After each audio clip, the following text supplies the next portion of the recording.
Assalamualaikum warahmatullahi wabarakatuh. Perkenalkan, saya Anas Ramadan dengan NIM 2204411/3 dari kelas 2 QUI, dan ini merupakan tugas akhir dari mata kuliah kecerdasan buatan. Nah, berdirinya saya di sini dengan tujuan untuk menjelaskan kepada teman-teman mengenai cara kerja dari sistem pakar. Nah, sebelum itu kita cari tahu dulu apa sih pengertian dari sistem pakar itu sendiri.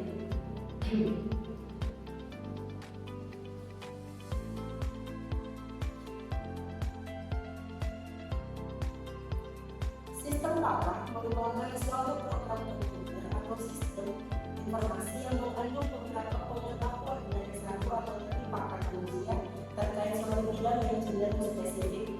Nah, pakar yang dimaksudkan merupakan seseorang yang memiliki keahlian khusus di bidangnya masing-masing. Contohnya dokter, psikolog, mekanik, dan lain sebagainya.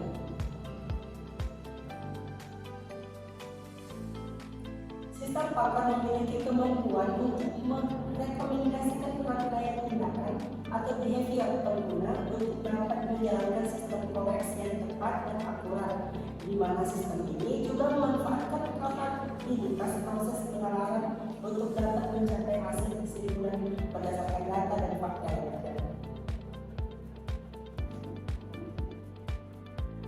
Kita ke manfaat dan penggunaan dari sistem pakar. Manfaatnya, yang pertama, memungkinkan orang awam bisa mengerjakan pekerjaan para ahli, bisa melakukan proses secara berulang secara otomatis, menyimpan pengetahuan dan keahlian para pakar, mampu mengambil dan melestarikan keahlian para pakar, terutama yang termasuk keahlian langka, dan mampu beroperasi dalam lingkungan yang berbahaya.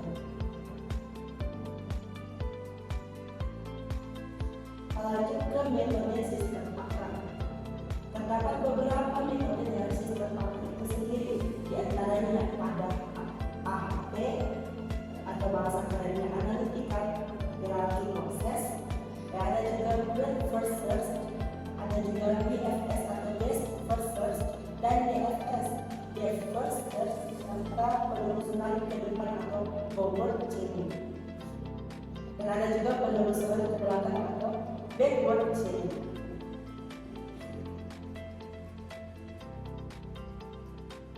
Kita lanjut ke struktur dari sistem pakar.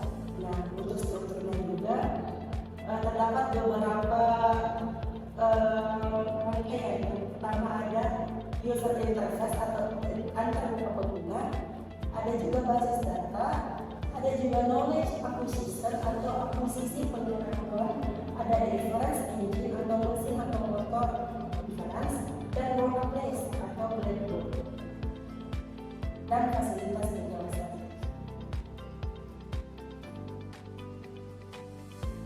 Nah, kita ke prinsip cara kerja dari sistem pakar. Untuk prinsipnya dapat teman-teman simak pada gambar yang akan terdapat.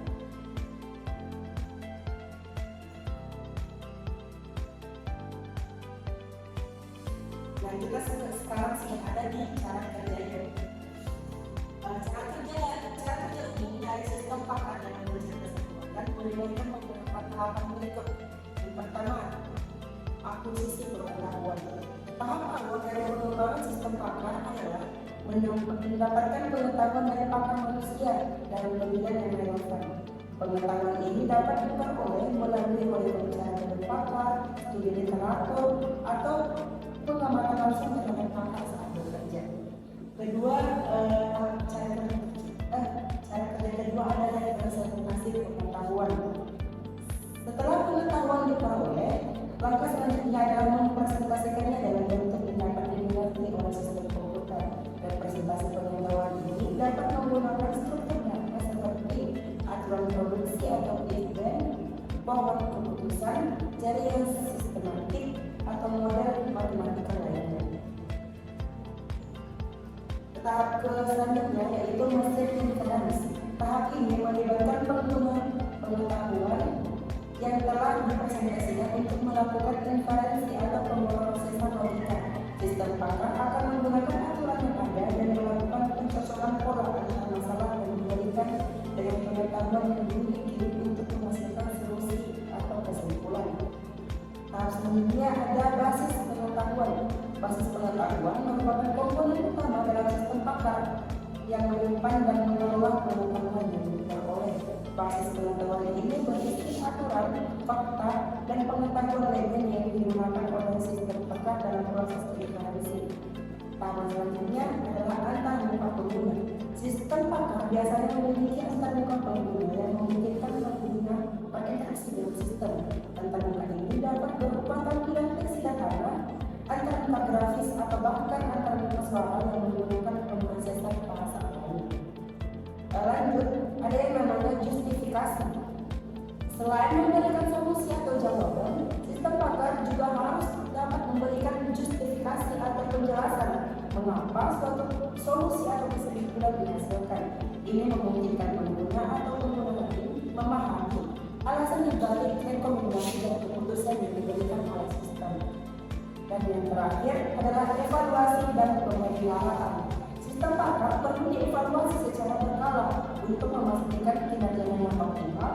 Evaluasi dapat melibatkan perbandingan dengan solusi manusia atau penguji dan latihan dengan ITKP. Selain itu, pemeliharaan itu juga diperlukan untuk melakukan penyesuaian sistem pakar dengan perubahan dalam domain atau kebutuhan pengguna.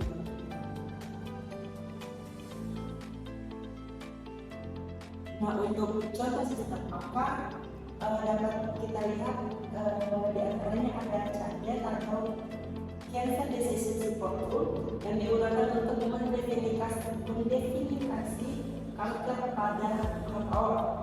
Ada juga General membantu ahli kimia mengidentifikasi molekul organik yang tidak diketahui. Ada juga MISIN atau mengidentifikasi bakteri seperti bakteria dan meningitis dan merekomendasikan antibiotik dan dosis. Ada juga PSDPS, yaitu contoh sistem pakar yang menentukan jenis dan tingkat keparahan kanker paru-paru yang dimiliki seseorang. Dan ada R1 atau SCON adalah sistem pakar manufaktur awal secara otomatis memilih dan memesan komponen berdasarkan spesifikasi pelanggan. Nah, kelebihan dan kekurangan dari sistem pakar. Pertama, kelebihannya sistem pakar tidak rentan terhadap kesalahan manusia atau pengaruh emosional. Sistem pakar membuat keputusan berdasarkan aturan dan fakta yang tertentu. Kelebihan selanjutnya adalah sistem pakar menarik kesimpulan dari fakta yang ada dengan menggunakan berbagai jenis aturan seperti aturan cipta pakar atau BIPS. Keuntungan selanjutnya, sistem pakar relatif murah dibandingkan dengan biaya yang mempekerjakan ahli manusia. Sistem pakar dapat membantu mencapai keputusan dengan lebih efisien, yang menghemat waktu dan memangkas angka yang menarik. Lanjut ke kekurangannya. Kekurangannya yang pertama, pendekatan oleh setiap pakar untuk suatu situasi atau problem bisa berbeda-beda meskipun sama-sama benar. Kekurangan kedua, transfer pengetahuan pada sistem pakar dapat bersifat subjektif dan bias. Kekurangan selanjutnya, kurangnya rasa percaya pengguna dapat menghalangi pemakaian sistem pakar. Sekian dari saya.